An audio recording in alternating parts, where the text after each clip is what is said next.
Watching tennis competition platform. Rajasthan GK की जो हमारी वीडियो सीरीज है वो कंटिन्यूस चल रही है। अब तक हमने राजस्थान जीके के लिए राजस्थान की स्थिति, राजस्थान का विस्तार, राजस्थान के अंतर्राष्ट्रीय जिले जो रेड क्लिफ रेखा के थे और राजस्थान के अंतर्राज्यीय जिले जो अलग अलग राज्यों के साथ हमारे राजस्थान के जिलों की सीमाएं लगती है, उनके बारे में हमने बेसिक डिस्कस किया था। राजस्थान की स्थिति, विस्तार, ये बेसिक चीज़ें हमारी कंप्लीट हो चुकी थी। और आज का जो हमारा वीडियो है वो है राजस्थान के भौतिक प्रदेश। राजस्थान का क्या स्वरूप है, क्या क्या इसके ज्योग्राफिकल पार्ट्स हैं, कितने इसके भौतिक स्वरूप है, उनके बारे में आज हम डिस्कस करेंगे। तो चलिए शुरुआत करते हैं हमारे आज के वीडियो की। देखिए, हमने कई बार अलग अलग वीडियोस में बताया है कि राजस्थान जो है वो क्षेत्रफल के आधार पे काफ़ी बड़ा भूभाग है। तो राजस्थान को एक ही बार में अध्ययन कर लेना काफ़ी मुश्किल है। जो भूगोलवेत्ता है उनके द्वारा राजस्थान को कई पार्ट्स में डिवाइड किया गया है। हालांकि ये जो पार्टीशंस हैं, ये जो भाग हैं, वो काफ़ी अलग अलग आधार पर निर्धारित किए गए। जैसे कि अगर हम क्षेत्र के आधार पर कर सकते हैं, जलवायु के आधार पर इसको डिवाइड कर सकते हैं, भाषा, बोली, रहन सहन, काफ़ी चीज़ों के आधार पर हम जो है राजस्थान को अलग अलग पार्ट्स में डिवाइड करके स्टडी कर सकते हैं। लेकिन आज का जो हमारा बेसिक रहेगा और जो एग्जाम में मेनली पूछा जाता है वो है जियोग्राफिकल फीचर्स, यानी कि जो भौतिक स्वरूप है राजस्थान का, उसको ध्यान में रख करके राजस्थान के पार्टीशंस किए गए हैं, स्टडी के लिए पार्टीशंस किए गए हैं, जिससे कि हम आसानी से राजस्थान की जो जियोग्राफी है उसके बारे में स्टडी कर सकें। तो देखिए, राजस्थान के 4 पार्ट्स हैं। मरुस्थलीय प्रदेश है, अरावली प्रदेश है, पूर्वी मैदानी प्रदेश और दक्षिणी पठारी भाग। तो अलग अलग पार्ट्स की क्या क्या विशेषताएं हैं, क्या क्या उनमें कौन कौन से जिले आते हैं, क्या क्या उनके फीचर्स हैं, उनके बारे में हम अलग से स्टडी करेंगे। तो अगर हम शुरुआत करें सबसे पहले, तो वो है मरुस्थलीय प्रदेश। राजस्थान का जो मरुस्थलीय प्रदेश है वो राजस्थान के पश्चिमी भाग में है और इसका विस्तार कहाँ कहाँ है? इसका विस्तार जो है वो गुजरात, राजस्थान, हरियाणा, पंजाब और इसी के साथ साथ जो रेड क्लिफ सीमा रेखा है यानी कि पाकिस्तान, वहां पर भी इसका कुछ पार्ट है जो थार का मरुस्थल कहलाता है। उसका कुछ हिस्सा जो है वो पाकिस्तान तक भी फैला हुआ है। थार का मरुस्थल जो है ये काफी प्राचीन मरुस्थल नहीं है। ये लगभग 5000 से 6000 के बीच में इसका निर्माण है। यानी कि लगभग ये जो है राजस्थान का जो थार का मरुस्थल है, इसका निर्माण हम कई सदियों से या फिर काफी प्राचीनतम जो मरुस्थल है विश्व के, उनके जैसा नहीं है। ये सबसे नवीनतम मरुस्थल है। अगर एग्जाम में पूछा जाता है कि विश्व का सबसे नवीनतम मरुस्थल, तो वो है थार का मरुस्थल, द ग्रेट इंडियन डेजर्ट, जो कि राजस्थान में है। लेकिन इसका विस्तार कहाँ कहाँ है वो आप ध्यान रखिए। गुजरात, राजस्थान, पंजाब और हरियाणा, यहाँ तक इसका विस्तार है। लेकिन जो मेन है वो है राजस्थान में।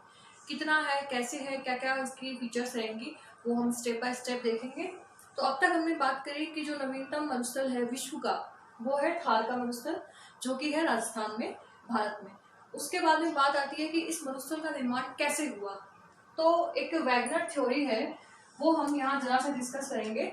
वैगनर महोदय थे, उनका ये मानना था कि जो महाद्वीपों का निर्माण हुआ है, जो महासागरों का निर्माण हुआ है, वो किस तरीके से हुआ है। तो उन्होंने अपनी थ्योरी में ये कहा था कि जो संपूर्ण पृथ्वी थी पहले एक ही भूखंड थी, इसके कोई अलग अलग महाद्वीप, अलग अलग महासागर नहीं थे। ये सिर्फ एक पृथ्वी थी, एक पूरा गोला था, एक पूरा भूखंड था। यहाँ कुछ भी डिवाइडेशन नहीं था, सिर्फ जल था यहाँ और स्थलीय भाग था। लेकिन इन्होंने अपनी थ्योरी में एक जो सबसे इम्पोर्टेंट चीज बताई थी वो ये थी कि जो भूगर्भिक क्रियाएं होती है, जो क्लाइमेट चेंज होता है, उसकी वजह से ये जो संपूर्ण भूभाग है ये 2 पार्ट्स में डिवाइड हो गया था। ये 2 पार्ट्स में डिवाइड हो गया। ये पार्ट जो है वो अंगारा लैंड है और ये पार्ट जो है, इसका साउथर्न पार्ट जो है, दक्षिणी भाग, वो है गोंडवाना लैंड। और इसके बीच में उन्होंने ये कहा था कि जो जल राशि थी, जो भी समुद्र था या जो भी पृथ्वी के चारों तरफ जल था, वो इनके बीच में भर गया। यानी कि ये तो है अंगारा लैंड, ये है गोंडवाना लैंड और इसके बीच में एक महासागर बन गया था। उस महासागर का नाम उन्होंने दिया था तैतीस महासागर। कौन सा महासागर? तैतीस महासागर। आरएस प्री में पूछा गया था कि राजस्थान का जो मरुस्थल है वो किस महासागर का अवशेष है, तो वो है तैतीस महासागर का अवशेष। यानी कि अंगारा और गोंडवाना लैंड के बीच का जो भाग है वो है तैतीस महासागर और उसी महासागर का अवशेष है हमारा थार का मरुस्थल। अंगारा लैंड और गोंडवाना लैंड को मिलाकर के कहलाता है पैंजिया। पैंजिया, अंगारा और गोंडवाना का जो टोटल पार्ट है, यानी कि ये जो कुल भूभाग है इसे हम कहेंगे पैंजिया। ऊपर का जो भाग है वो है अंगारा और नीचे का जो पार्ट है वो है गोंडवाना लैंड और इनके बीच का पार्ट 33 महासागर। तो ये चीज आप याद रखिएगा कि राजस्थान का जो मरुस्थल है वो किसका अवशेष है, वो 33 महासागर का अवशेष है। उसके बाद में हम बात करते हैं कि कुल लंबाई कितनी है थार के मरुस्थल की, तो वो है 640 किलोमीटर। कुल चौड़ाई 300 किलोमीटर। इसका विस्तार कितना है, अक्षांशीय और देशांतरीय अगर हम बात करें तो इसका विस्तार कितना है, इसका विस्तार है 25 डिग्री उत्तरी अक्षांश से लेकर के 30 डिग्री उत्तरी अक्षांश तक। और देशांतरीय इसका विस्तार कितना है, 69 डिग्री 30 मिनट पूर्वी देशांतर से लेकर के 70 डिग्री 45 मिनट पूर्वी देशांतर तक इसका विस्तार है। कुल जिले मरुस्थलीय प्रदेश में आने वाले राजस्थान के कुल जिले कितने हैं, 12 जिले हैं। इसके अलावा जो कुल क्षेत्र है, जो थार का मरुस्थल टोटल है उसका कितना परसेंट भाग हमारे राजस्थान में है, तो वो रहेगा आपका 62% पार्ट जो है वो टोटल मरुस्थल जो है वो हमारे राजस्थान में है। याद रखिए कुल क्षेत्र का है ये, जो जितना मरुस्थल फैला हुआ है उसका 62% भाग जो है वो है अकेले राजस्थान में। इसके अलावा यहाँ जनसंख्या जो है वो 40% जनसंख्या निवास करती है।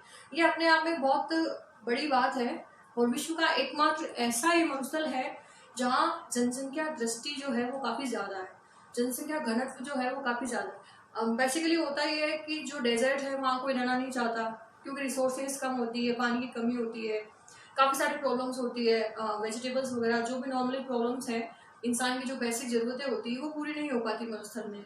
लेकिन ये विश्व का एकमात्र ऐसा मरुस्थल है जहाँ जनसंख्या घनत्व काफी ज्यादा है। इसके बाद अगर हम राजस्थान के रेफरेंस में देखें कि राजस्थान में 12 जिले हैं। 12 जिले कौन कौन से हैं, श्री गंगानगर, हनुमानगढ़, बीकानेर, जैसलमेर, बाड़मेर, पाली, नागौर और इसके अलावा सीकर, चूरू, झुंझुनू और जोधपुर। ये जिले जो हैं वो टोटली रेगिस्तानी हैं, मरुस्थलीय क्षेत्र में आने वाले जिले हैं। इसके बाद हम बात करेंगे कि रेगिस्तान ये जो मरुस्थलीय क्षेत्र है इसको भी हम स्टडी के लिए 2 पार्ट्स में डिवाइड कर सकते हैं। कैसे कैसे, एक तो है शुष्क भाग जो कम्प्लीटली ड्राई है, जहाँ वर्षा का वार्षिक औसत जो है वो काफी कम है, बहुत कम बारिश होती है, वहाँ की वनस्पति काफी कंटीली, काफी झाड़ियां हैं, काफी तेज गर्मी पड़ती है, बहुत टेम्परेचर ज्यादा रहता है। और दूसरा है अर्धशुष्क। देखिए राजस्थान में क्लाइमेट हर जगह एक जैसा नहीं है। राजस्थान के बिल्कुल जो पश्चिमी भाग है वहाँ काफी ज्यादा तापमान रहता है और राजस्थान का पूर्वी भाग जो है वहाँ तापमान की कुछ कमी है। और राजस्थान का जो हम अगर कहें कि ये जो झालावाड़ दक्षिणी वाला पार्ट रहेगा, जो यहाँ तापमान काफी और भी कम रहेगा और बारिश काफी ज्यादा होती है। तो अगर हम सिर्फ मरुस्थलीय क्षेत्र की बात करें तो इसके 2 डिवाइडेशन हो गए, कौन कौन से, पहला शुष्क प्रदेश और दूसरा अर्धशुष्क प्रदेश। अब शुष्क प्रदेश में क्या क्या है, किस तरीके से हैं, और अर्धशुष्क प्रदेश में क्या क्या है, वो भी हम डिस्कस कर लेते हैं। देखिए शुष्क प्रदेश और अर्धशुष्क प्रदेश जो है ये मरुस्थल के ही पार्ट हैं, ये कम्प्लीटली मरुस्थल नहीं है, हाँ मरुस्थल के पार्ट हैं और इनमें भी जो है वो बालू का स्तूप पाए जाते हैं। कुछ क्षेत्र ऐसा है जहाँ काफी ज्यादा बालू का स्तूप है और कुछ क्षेत्र ऐसा है जहाँ बहुत कम बालू का स्तूप है। अब सवाल ये आता है कि बालू का स्तूप है क्या, तो मैं आपको बता दूं कि बालू का स्तूप जो है, जब राजस्थान के पश्चिमी भाग में ये जो टोटल पार्ट है यहाँ जब काफी तेज हवाएं चलती है और स्पेशली मार्च महीने से लेकर के जो जुलाई का महीना है, जिसे हम देसी भाषा में लू भी कहते हैं, काफी गर्म हवाएं चलती है, यही सीजन अभी चल रहा है।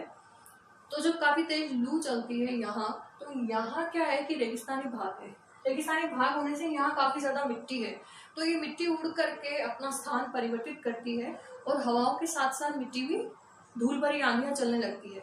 तो इस तरीके से क्या है कि काफी सारे टीले बन जाते हैं, इस तरीके की आकृतियां बन जाती है, मिट्टी के ढेर बन जाते हैं, तो इन्हें स्तूप कहा जाता है। और क्योंकि ये मिट्टी के होते हैं तो इन्हें बालू का स्तूप कहा जाता है। तो बालू का स्तूप कौन कौन से हैं, किस किस तरह के होते हैं, वो भी हम देख लेते हैं।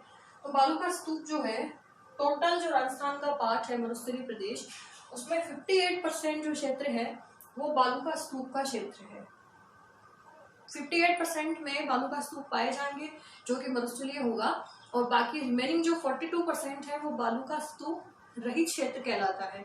तो बालू का स्तूप कितने तरीके के होते हैं, कौन कौन से हैं, क्या क्या इनकी स्पेशल बातें हैं, वो भी देखते हैं। देखिए पहला है पवनानुवर्ती, लीनियर लॉन्गिट्यूडनल, यानी इसका मतलब है पवनानुवर्ती, शब्दों को आप ध्यान से समझिए, पवन और अनुवर्ती, यानी कि हवाओं की दिशा जो है उसके साथ साथ फ्लो करने वाला जो है स्तूप वो कहलाएगा पवनानुवर्ती। यानी कि हवाओं के साथ साथ ये अपनी दिशा भी चेंज करते हैं। ये रहा, ये पाया जाता है जैसलमेर और बाड़मेर में। मैक्सिमम जो है वो जैसलमेर और बाड़मेर क्षेत्र में पाया जाता है, यानी कि काफी तेज हवाओं के चलने के साथ साथ जो मिट्टी का स्वरूप है, जो अपना स्तूप है, वो अपनी जगह बदलता है और लीनियर चलता है, ये रेखीय होते हैं। दूसरा है बरखान अर्धचंद्राकार, ये सेकंड टाइप है इसका बालू का स्तूप का। और ये सेकंड टाइप में होता है कि ये अर्धचंद्राकार होते हैं, यानी कि जब हवाएं चलती है तो तीखे मोड़दार स्लोप्स बना देती है, इनमें ढाल काफी तीखे होते हैं। एक पार्ट जो होता है वो काफी बड़ा होता है, आप यहाँ डायग्राम में देख सकते हैं।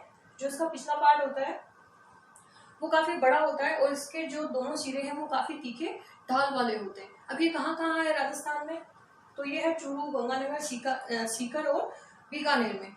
यहाँ बरखान यानी कि जो अर्धचंद्राकार स्थिति वाले आकृति वाले जो स्तूप है वो यहाँ पाए जाते हैं। इसके बाद में अनुप्रस्थ, ये होते हैं पवन के समकोण, यानी कि हवा का जो डायरेक्शन है उसके 90 डिग्रीज पर ये बनते हैं। और ये भी रेखीय होते हैं, धोरे जिसे हम कहते हैं, धरियन। और राजस्थान जो है वो धोरों की धरती है, तो धोरे मतलब कि जो हवा के तेज चलने के साथ साथ जो मिट्टी में लहरें बन जाती है, ये वेव्स की तरह हैं, लहरदार होते हैं, ये परतदार होते हैं। और ये मैक्सिमम कहाँ है राजस्थान में देखने को मिलते हैं, वो है गंगानगर में। अगला है सीप, ये विपरीत पवनों के चलने से होते हैं। सीप, इसे हम याद रख सकते हैं, सीप की आकृति वाले बालू का स्तूप होते हैं। ये सीप की आकृति वाले बालू का स्तूप है। और ये भी अरेंजमेंट्स इनका ऐसा होता है, एक के बाद एक, एक के बाद एक, एक के बाद एक, ये लीनियर अरेंजमेंट्स में ही रहते हैं। यानी कि एक स्तूप है, उसके बाद दूसरा है, उसके बाद तीसरा है, इनकी एक श्रृंखला बनी हुई रहती है। नेक्स्ट है पैराबोलिक, ये सभी जगह पाए जाते हैं। राजस्थान का जो मरुस्थलीय प्रदेश है उसमें ये सभी जगह पाए जाएंगे। और मैक्सिमम अगर पूछा जाए हमसे कि मैक्सिमम किस तरह के बालू का स्तूप राजस्थान में देखने को मिलते हैं, तो वो है पैराबोलिक बालू का स्तूप। इसके अलावा राजस्थान का कुछ भाग ऐसा है जहाँ बालू का स्तूप नहीं है। तो वो कौन सा क्षेत्र है जहाँ बालू का स्तूप नहीं है, यानी कि जो जैसलमेर का लूणकरण स्थल है, और जो जैसलमेर का जो आकल फॉसिड वुड पार्क है, वहाँ भी बालू का स्तूप नहीं है। और इसके अलावा जोधपुर की जो फलोदी तहसील है, यानी कि 42% पार्ट जो है जोधपुर का दक्षिणी भाग और जोधपुर की फलोदी तहसील, ये बालू का स्तूप रहित क्षेत्र है। आप ये ध्यान रखिए, बालू का स्तूप मुक्त और बालू का स्तूप युक्त क्षेत्र। जहाँ बालू का स्तूप है वो है 48%, और जहाँ बालू का स्तूप हमें देखने को नहीं मिलेंगे वो है 58%। जहाँ बालू का स्तूप है और जहाँ बालू का स्तूप नहीं है वो है एरिया 42%। अब जहाँ बालू का स्तूप नहीं है वहाँ का क्षेत्र कैसा है, वहाँ लाठी सीरीज है, पानी में काफ़ी ज़्यादा जो फ्लोराइड की मात्रा है वो है, और वहाँ जो है सिलिका काफ़ी ज़्यादा है और कैल्शियम की मात्रा जो है वो काफ़ी कम है। तो ये कुछ चीज़ें हैं जो बालू का स्तूप रहित क्षेत्र में है। तो ये था हमारा आज का टॉपिक। अगला जो हमारा वीडियो रहेगा वो हम लेंगे अरावली प्रदेश। अरावली प्रदेश के बारे में जो राजस्थान का सेकंड पार्ट है डिवाइडेशन में, वो हम देखेंगे अगले वीडियो में। तो आप लगातार देखते हैं राजस्थान जीके के लिए 33 competition platform, and please please please do subscribe my channel. Thank you so much.